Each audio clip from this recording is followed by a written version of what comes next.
नमस्कार साथियों, मेरा नाम है आर के सिंह। संस्कृति आईएएस यूट्यूब चैनल पे आप सभी का स्वागत है। आज एक बड़े ही महत्वपूर्ण न्यूज़ की चर्चा करने वाले हैं और ये न्यूज़ जुड़ती है अग्निवीर योजना से। बात करें तो अग्निवीर बनने का एक सुनहरा मौका आया है और ये ऐसा क्यों कहा जा रहा है, तो रक्षा मंत्रालय ने भर्ती के लिए जो उम्र सीमा पहले निर्धारित थी उसमें अब वृद्धि कर दी है। तो इसी कारण से ये न्यूज़ चर्चा में है। तो हम देखेंगे कि आखिर अग्निवीर बनने के लिए क्या न्यूनतम उम्र सीमा है और अधिकतम उम्र सीमा क्या थी, जिसमें मंत्रालय ने यानी कि रक्षा मंत्रालय ने वृद्धि की है।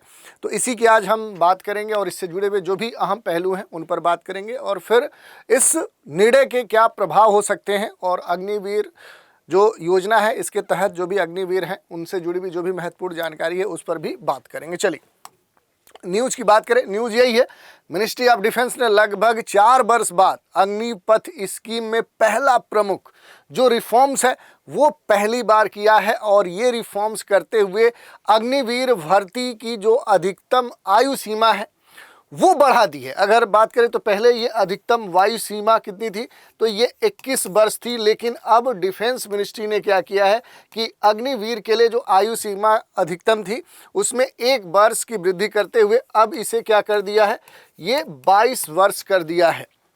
तो न्यूनतम आयु सीमा पहले से आप जानते हैं कि जो मिनिमम एज है वो 17.5 यानी 17.5 वर्ष है। तो इस तरह से आप देखेंगे तो ये महत्वपूर्ण जो बदलाव है ये थल सेना, नौसेना, वायुसेना तीनों सेनाओं पर लागू होगा। तो ये एक स्वर्णिम अवसर होगा वैसे लोगों के लिए जो इस स्कीम के तहत क्या होना चाहते हैं, वो विभिन्न जो सुरक्षा बल हैं, जो सैन्य क्षेत्र हैं उनसे जुड़ना चाहते हैं। तो अग्निपथ के संदर्भ में देखें तो उस अग्निपथ के नए क्षितिज के दृष्टिकोण से अगर हम देखेंगे तो भर्ती नियमों में पहला जो सबसे बड़ा बदलाव है वो रक्षा मंत्रालय ने लिया है।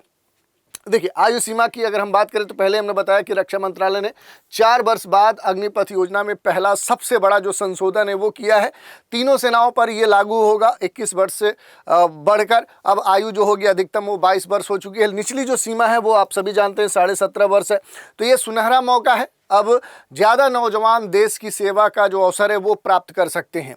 योजना जो प्रारंभ हुई थी आप सभी जानते हैं कि 2022 में ये योजना स्टार्ट हुई थी और इसमें अगर बात करें तो जो भी सेवा अवधि है वो 4 वर्ष है।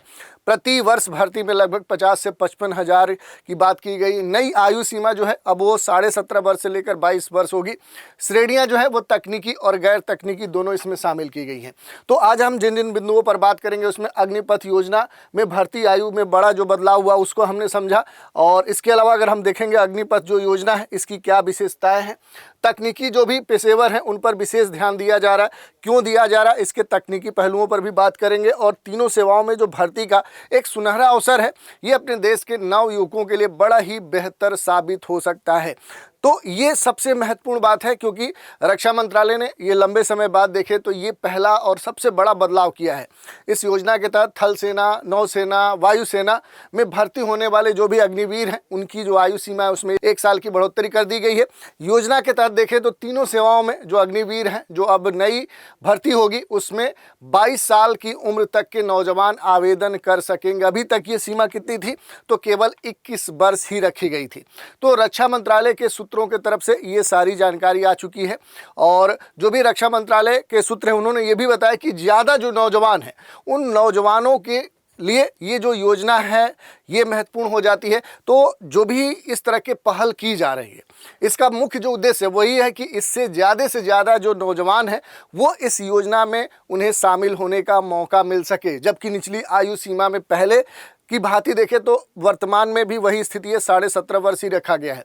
योजना के तहत हर साल थल सेना, नौसेना, वायुसेना से करीब 50 से 55 हज़ार जो अग्निवीर हैं उनकी भर्ती होती है जो विभिन्न श्रेणियों में होती है, जिसमें तकनीकी और कह सकते हैं गैर तकनीकी दोनों श्रेणियों के जो उम्मीदवार हैं वो शामिल होते हैं।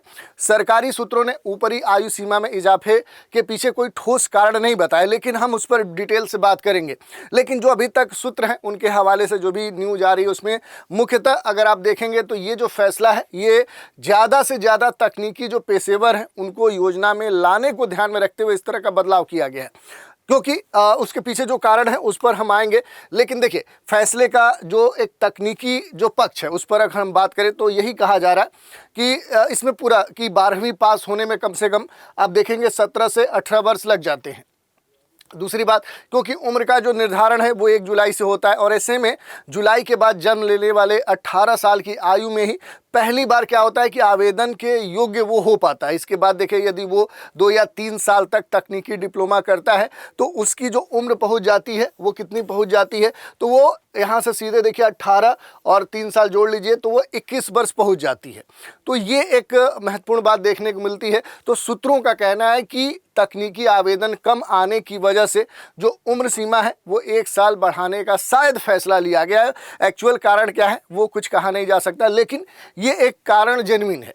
दूसरी बात देखिए, दरअसल तकनीकी जो भी पेशेवर हैं उनको भर्ती करने से उन्हें कम समय की जो ट्रेनिंग है वो देने की ज़रूरत होती है। खास करके वायुसेना, नौसेना, थल सेना जैसे जो कई सारे ब्रांच है उसमें तकनीकी जो योग्यता है वो रखने वाले जो जवान हैं उनकी ज़्यादा से ज़्यादा ज़रूरत है। शायद इसी को ध्यान में रखते हुए इस तरह का जो फैसला है वो लिया गया है। तो तकनीकी जो पेशेवर हैं उनकी आवश्यकता अपने देश की विभिन्न जो सेवाएं हैं, खासतौर पे सैन्य सेवाएं हैं, उसमें महत्वपूर्ण ज़रूरत महसूस की जा रही है।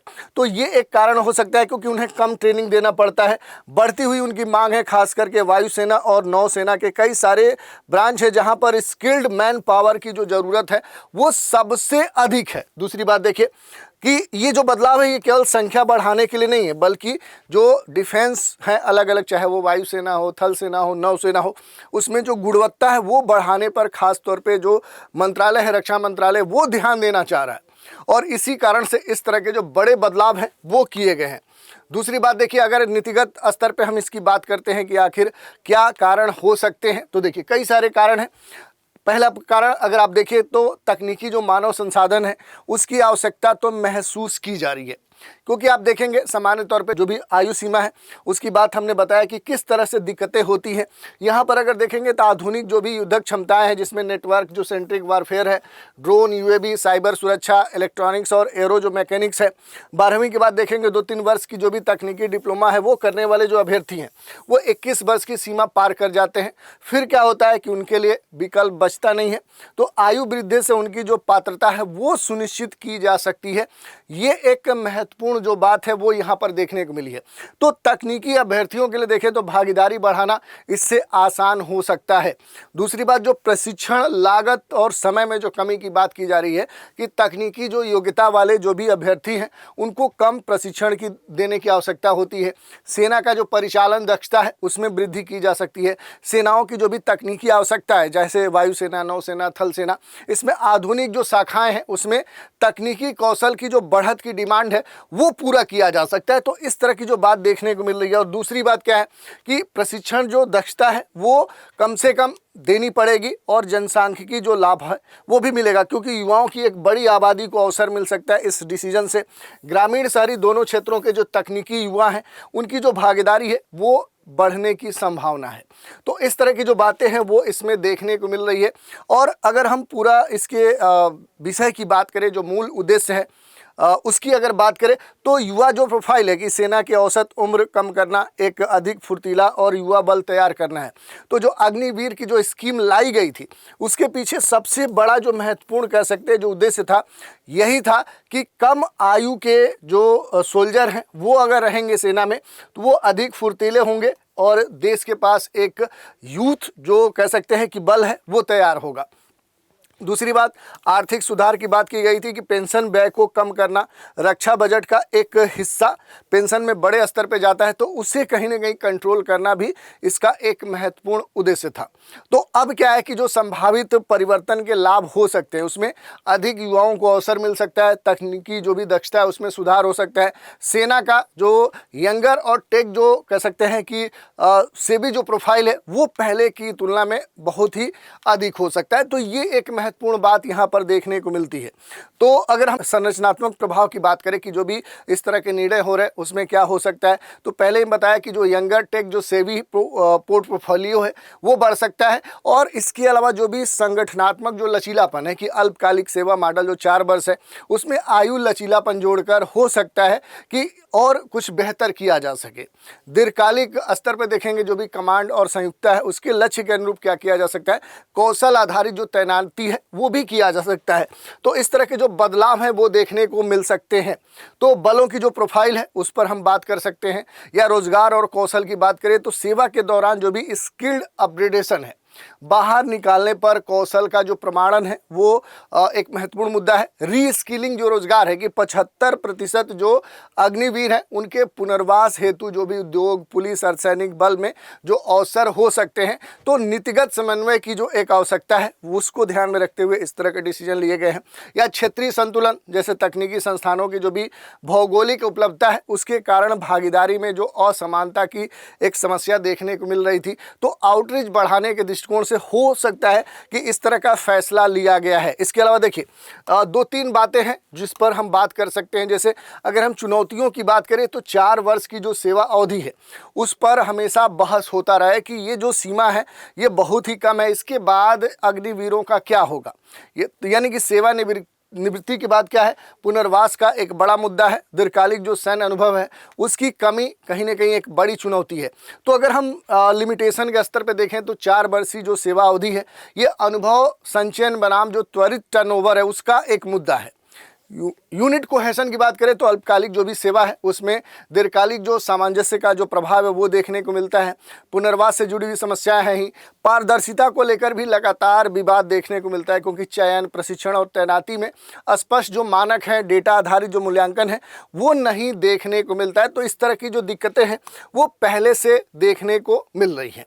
25% का जो एक तरह से नियमन की जो बात की जा रही है, 4 साल के कार्यकाल के बाद केवल 25% जो अग्निवीर हैं उनको अस्थायी सेवा में शामिल किया जाएगा, और शेष जो 75% है उनको एक मुफ्त राशि और प्रमाण पत्र के साथ सेवा मुक्त कर दिया जाएगा। सेना में जो भी यंग प्रोफाइल है उसको बनाए रखने का कहीं ना कहीं उद्देश्य रखते हुए इस तरह का जो नियम है वो बनाया गया है। अब देखिए यहाँ पर थोड़ा सा बात करेंगे अब हम कि जो अग्निपथ और अग्निवीर हैं इनके बारे में बेसिक जानकारी लेने की प्रयास करेंगे। देखिए अग्निपथ योजना के बारे में अगर देखें तो थल सेना, नौसेना, वायुसेना, इसमें खास तौर पे आप देखेंगे कि इसमें जो भी सैनिक हैं उनको लेने का जो तरीका है वो इसके माध्यम से सुनिश्चित किया गया है। तो सैनिक भर्ती की इस योजना में अग्निपथ जो है और भर्ती होने वाले जो सैनिक हैं उन्हीं को अग्निवीर कहा जाता है। तो एक स्कीम है अग्निपथ, और जो उसमें भर्ती होते हैं उन्हें अग्निवीर कहा जाता है। और इसका जो उद्देश्य है वो 6 महीने के अंतराल के साथ प्रत्येक वर्ष तीनों जो सेवाएँ हैं उनमें अधिकारी रैंक से लेकर निचले कर्मियों तक की जो भर्ती है वो की जाती है। और इसके तहत आप देखेंगे सैनिकों या फिर अग्निवीर को 4 वर्ष की जो अवधि है उसके लिए भर्ती किया जाता है, और सेवा के अंत में उनकी जो भी सेवाएं हैं उसके लिए उन्हें बाकायदा सर्टिफिकेट्स दिए जाते हैं, डिप्लोमा प्रदान किया जाता है, जिसका उपयोग आगे की जो शिक्षा है उसके लिए किया जा सकता है। वर्तमान में सैनिकों की जो भी सेवा अवधि है उसमें अवधि में एक तरह से बदलाव किया गया है, और इन सैनिकों को 6 माह के लिए प्रशिक्षण भी अब प्रदान किया जाएगा। इन अग्निवीरों के कार्यकाल के अंत में आप देखेंगे तो जो 25% है उनको आगे की सेवा के लिए क्या कर दिया जाता है, एक तरह से प्रमोट कर दिया जाता है। तो इस तरह की जो बातें हैं वो इसमें देखने को मिलती है। 4 स्टेज में क्लियर करने के बाद बनते हैं अग्निवीर, यानी कॉमन एंट्रेंस एग्जामिनेशन होता है। इस टेस्ट में GK, science, math, logical reasoning, physics, chemistry, computer और इंग्लिश के सवाल होते हैं। पोस्ट वाइज टेस्ट का सिलेबस अलग अलग हो सकता है। दूसरा जो स्टेप होता है वो फिजिकल एफिशिएंसी का होता है, टेस्ट पीटी यानी कि और उसके साथ फिजिकल जो फिटनेस टेस्ट है वो होता है। और इस टेस्ट में वजन, लंबाई, हाई जंप, पुल अप्स, ऐसे बहुत सारे फिजिकल पैरामीटर का टेस्ट होता है। और तीसरे स्थिति में मेडिकल टेस्ट होता है। टेस्ट में मिलिट्री हॉस्पिटल में ये पूरा टेस्ट कंडक्ट किया जाता है, और फाइनल स्टेज में जो भी डॉक्यूमेंट्स हैं उनका वेरिफिकेशन किया जाता है। तो इस तरह की प्रक्रिया है। चुनौती की बात करें कि जो भी अनुभव और जो कौशल है उसकी बात की जा रही है कि छोटी अवधि है, और इसमें सैनिकों को पर्याप्त मात्रा में जो भी अनुभव है या कौशल है वो विकसित नहीं हो पाता है। अनुभव जो सैनिक है उनका जो अनुपात है वो लगातार सेना या विभिन्न सेनाओं में गिर रहा है। रिजल्ट क्या है कि सेना की जो ऑपरेशन क्षमता है उस पर भी निगेटिव प्रभाव इसका देखने को मिल रहा है। इसके अलावा देखिए, अगर बात करेंगे अग्निपथ जो भी योजना है भर्ती के लिए जो भी जरूरी बातें हैं कि 6 महीने की ट्रेनिंग सेना में 4 साल तक का सेवा देना होता है। 17.5 वर्ष से 21 साल तक के युवा अप्लाई कर सकते हैं, लेकिन अब ये जो एज हो गई ये कितनी कर दी गई तो 22 वर्ष, अधिकतम जो आयु है वो 22 वर्ष कर दी गई। मेडिकल और फिजिकल नियमों के तहत सिलेक्शन होगा। सर्विस की जो भी ज़रूरतें हैं उसके आधार पर महिलाओं को भी सेना में सेवा का मौका मिलता है। आर्म्ड जो फोर्सेज हैं उनके नियमों के मुताबिक जो भी अप्लाई है वो करने के लिए 10वीं या 12वीं पास होना अनिवार्य है। 4 साल की जो भी सेवा है उसके बाद 25% जो अग्निवीर हैं उनको अस्थायी कैडर में भर्ती किया जाता है। और सैलरी की बात करें तो पहले साल सालाना पैकेज जो है वो 4,76,000 है। चौथे साल तक जो पैकेज है वो 6,92,000 हो जाता है। रिस्क फैक्टर के आधार पर देखेंगे तो बाकी जो अलाउंस है वो भी प्रदान किए जाते हैं। दूसरी बात देखिए, जो भी अग्निवीर यानी जो भविष्य के सैनिक है कि ऐसा हो सकता है इनकी सैलरी, तो पहले साल जो सालाना पैकेज है पहले बताया कि 4,76,000 है। चौथे साल तक पैकेज ये 6,92,000 तक हो जाता है। उसके बाद देखिए तो रिस्क और जो कठिनाई है उसके आधार पर जो बाकी अलाउंस है वो दिए जाते हैं। सेवा निधि जो पैकेज है कि सैलरी में 30% योगदान अग्निवीर करेंगे उतना ही सरकार इन्हें ऐड कर देती है। 4 साल पूरे होने के बाद करीब 11.7 यानी 11,70,000 रुपये उन्हें मिलते हैं। इनमें इनकम टैक्स से छूट भी दी गई होती है। अग्निवीरों का खास ख्याल रखा जाता है। डेथ पर परिवार को क्या मिलेगा तो सेवा निधि समेत 1 करोड़ रुपए दिए जाते हैं परिवार को। बाकी बचे जो भी टर्म है उसकी पूरी सैलरी दी जाती है।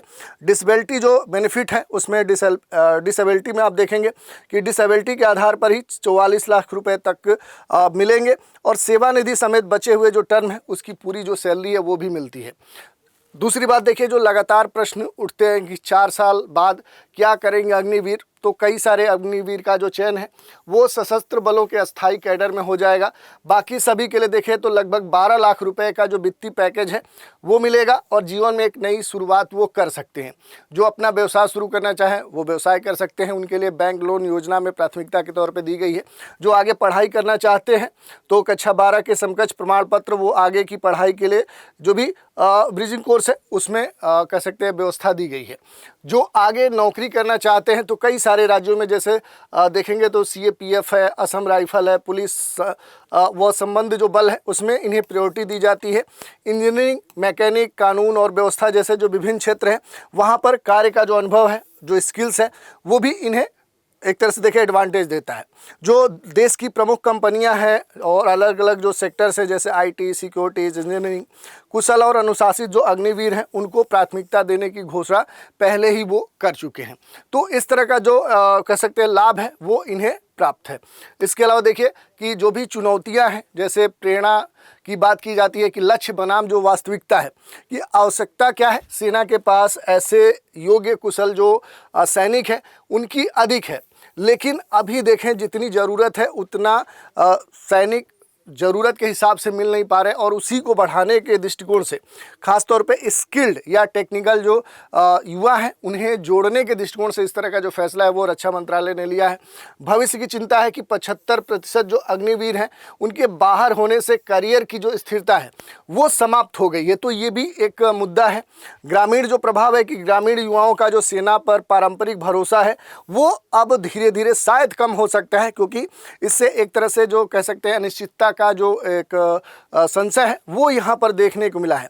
अस्थायी कैडर पर देखेंगे काम का दबाव बढ़ते जा रहा है, तो इस तरह की जो दिक्कतें हैं वो देखने को मिली है। ओवरऑल हम कह सकते हैं कि आयु सीमा में जो भी वृद्धि रक्षा मंत्रालय ने की है एक स्वागत योग्य कदम है। इससे क्या होगा कि युवाओं को और अधिक अवसर मिलेगा, जो भी तकनीकी टैलेंट है वो सेना से जुड़ सकेंगे। अग्निपथ योजना अभी भी देखें तो विकसित हो रही है, अभी बहुत डेवलप नहीं हुई है और ये बदलाव बताता है कि सरकार आने वाले समय में ज़रूरतों के हिसाब से इसमें फिर से बदलाव करेगी। सरकार व्यवहारिक जो भी चुनौतियां हैं उनको हल करने के लिए क्या है पूरी तरह से प्रतिबद्ध है। तो आने वाले समय में और भी बदलाव हो सकते हैं। तो ये पूरा न्यूज़ थी कि जिस पर हमने बात की कि अब रक्षा मंत्रालय ने अग्नि जो वीर हैं उनके लिए जो अधिकतम आयु है वो 21 वर्ष से बढ़ाकर 22 वर्ष कर दी है। क्योंकि और उससे जुड़ी हुई जो भी महत्वपूर्ण बातें हैं उन पर भी हमने चर्चा की। एक प्रश्न है, अग्निवीर की भर्ती किन बलों में की जाती है? केवल थल सेना में, केवल नौसेना में, वायुसेना में, थल सेना, नौसेना, वायुसेना तीनों में, या केवल अर्धसैनिक बलों में? तो इस प्रश्न का उत्तर भी आप हमें कमेंट के माध्यम से दे सकते हैं। इस पर मेंस के भी प्रश्न पूछे जा सकते हैं, जैसे अग्निपथ योजना में आयु सीमा बढ़ाने का जो निर्णय है ये भारतीय सशस्त्र बलों की जो भी बदलती तकनीकी आवश्यकता है उस आवश्यकता को किस प्रकार से प्रतिबिंबित करता है? आलोचनात्मक विश्लेषण करिए। तो इस तरह के मेंस के भी प्रश्न इस पर आपसे पूछे जा सकते हैं। तो आज के एपिसोड में इतना ही। आप सभी हमारे साथ बने रहें, इसके लिए धन्यवाद।